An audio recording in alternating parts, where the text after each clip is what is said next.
Hi, this is David. So what do you do when your old Pioneer CD car stereo, circa maybe 10 years or more old, won't remove a CD, jams up? Well, you strip it all apart if you're me, see if you can fix it, determine that you can't, and then scrap the whole thing, except for the CD. And now what we have, a more modern solution to the car stereo, is a one that plays simply MP3s, MP3 players. Also has a USB slot, an SD card slot. This happens to be a Pile, very basic model, about 30 bucks. Can drive 4 speakers. So we're going to install that in place of the old one. I have to buy a kit. We've got a conversion kit that'll fit in our GM made vehicle here, about 10 bucks for that. And then the wiring harness. So I've got the wiring harness that somebody had hooked up. It wasn't me. Okay, so we've got our GM end here. And we've got our Pile end here, the yellow, which is, by the way, 12 volts, always on, battery 12 volts, which is responsible for the memory in the player. If you have some presets that are tuned in there, they'll stay there as long as there's power on that. The red wire, by comparison, is the ignition switch. So strip a little bit off of each one here. Yeah, maybe what, 1/4 inch. Wind them up, twist them. We're going to crimp this. I prefer a crimp for a car fitting like this because of heat and cold cycles and vibration that could make a wire nut come loose. So we're using a crimper. Use this in the trade when I was working as an industrial electrician. Test it, make sure it's good. That's number one. So now we're connected up our Pile to our GM, and then we just have to repeat that 9 or 10 more times, and we'll be ready to test it. So here we are, just probably less than 5 minutes later on our final one, doing the white solid.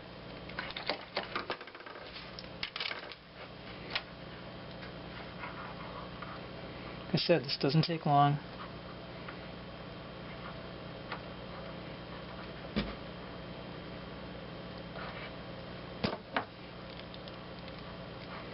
Okay, we've converted our GM harness into a Pile harness now. Ready to do duty. Now the only other thing I'm going to do is I'm going to use some wire ties here. Neaten this all up so it looks nice in there and stays together and doesn't get caught on something.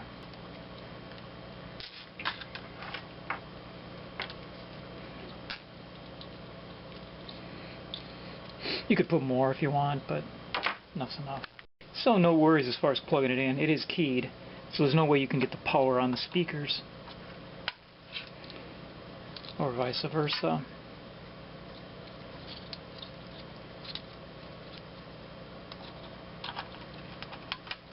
Yeah, we're going to go out and test this out right now. Okay, we have a Metra kit. I'm going to put this into a GM, and so we go to the GM page. But first, of course, it tells us to remove some shipping bar put on here to protect it during shipping. So we'll just carefully cut that off with a knife.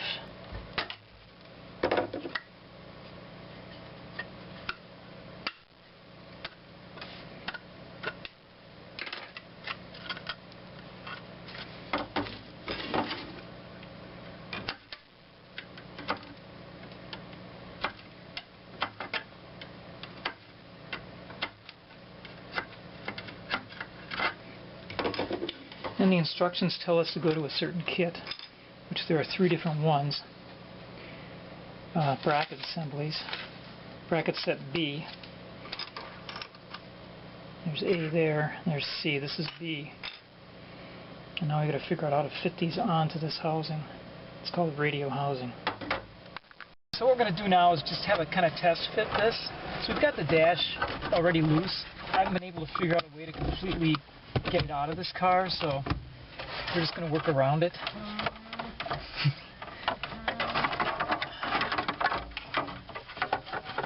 So there are 2 brackets, one on the right, and it's kind of good to fit these ahead of time a little bit to see how it goes. But it actually fits in there. There's a slot. You see the slots on here? There's 2 slots and there's 2 knobs on there that can slide along there. And then when it's in place, when it's going to be a nut and a bolt that's in there, we'll mount it to the dash right here. And similarly on the other side, we have this bracket that's going to fit over here and then fit in a slot that's on the other side. So we'll go put this together on the workbench and then come back and fasten it in. Okay, so we have it in here now, our bracket, as we looked at it in the car, and run a little bolt that's made for that through it. That's one. Now we'll tighten these up. Just have a 3/8 inch ratchet. Don't want to go nuts with this. This is plastic. It's got a lock washer too, so good enough. And when this little kit of parts, there's a grounding strap and a couple little tools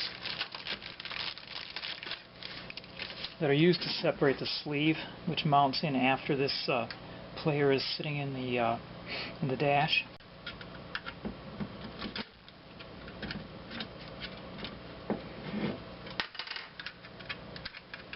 Just stick it underneath here and pull up, and you'll be able to slide this off.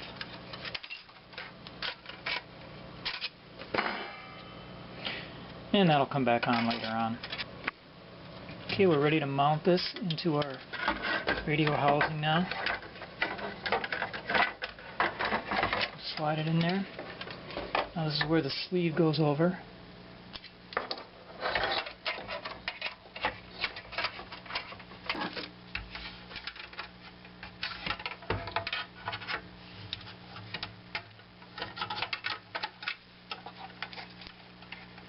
When that's in there properly,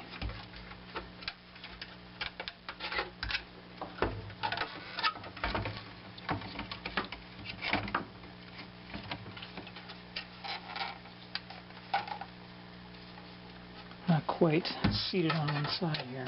But to have a look inside, you just have to take off this one screw in the back of this one and then just pry up gently on the corners. This will pop open.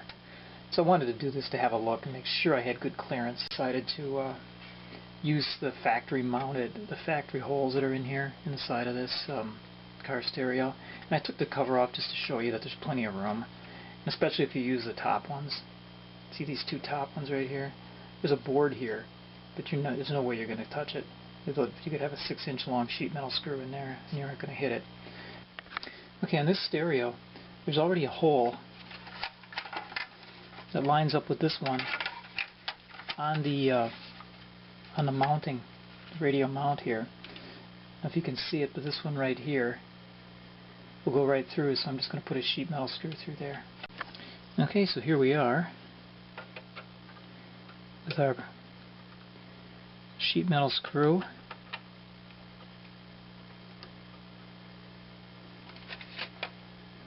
And it's fitting in there.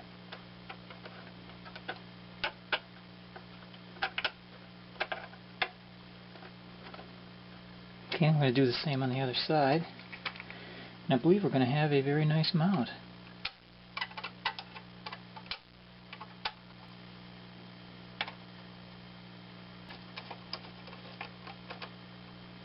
These two screws miraculously lining up with the mounting screws that already came in here. Okay, that's going to be a nice solid mount.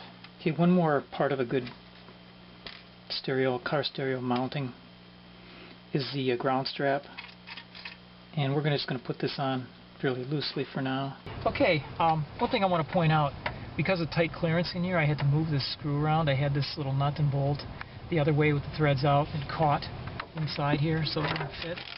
So I did do that. Now we get it in place. We've got two connections to make here, basically. There's the antenna, which also is going to supply a ground, because we are not going to have a ground strap on here. The original radio didn't have it, nor did the replacement that was in there. Okay, so we're plugging it in. Okay. Now we're going to feed the wires back there, tuck them away.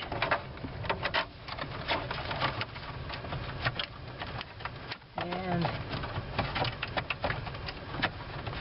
there, radio in place. Now there's just two screws that I'm going to mount this one up here and one over on this side. And I've got a 7mm metric nut driver.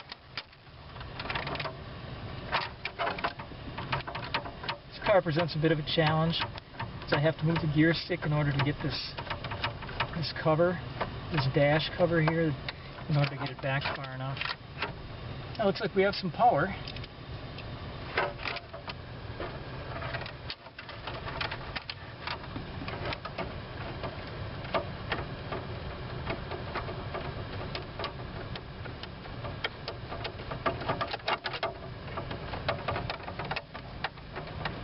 Okay, we get it mounted in the dash. And now it's just a matter of snapping this dash panel back in place, and there's a few screws on there. I'm not going to show all that. That's going to differ from car to car, but let's test it out.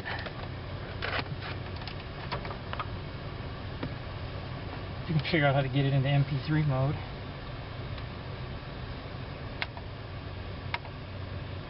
Oh, here's the mode button here. Aux.